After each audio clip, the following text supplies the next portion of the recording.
Loomulikult unistasin ka mina väikese poisina olümpiavõidust. Samas uskusid vähesed, et ma seda ka tegelikult suudan. Hiljem selgus, et olümpiavõiduni viib ainult üks tee.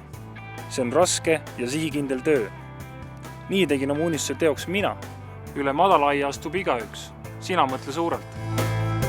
Kui sa julged unistada, mõtled loovalt, oled töökas ja järjekindel, jõuad ka tulemusteni. Eesmärgini jõudmiseks on vaja astuda esimene samm. Kui ma lapsepõlves filme vaatasin, siis tundus kino tegemine väga lihtne.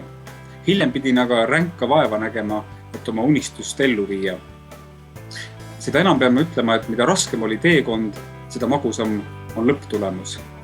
Ära karda raskusi enda teel. Mõtle positiivselt.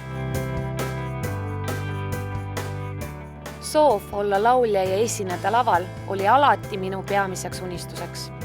Selleks, et saada edukaks, pead uskuma endasse ja pürgima oma unistuste poole, vaatamata raskustele. Alusta julgelt. Entrum programmis osaledes kohtud ettevõtlike ja tuntud Eesti tegijatega. Entrum programmis osaledes külastad põnevaid ettevõtteid ja projekte.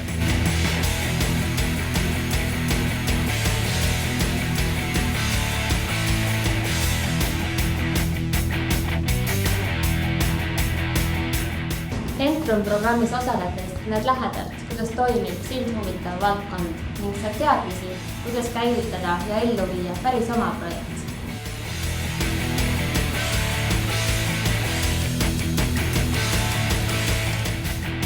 Kõigest sellest saad osa ainult siis, kui osaled programmis Entrum. Loo oma energia.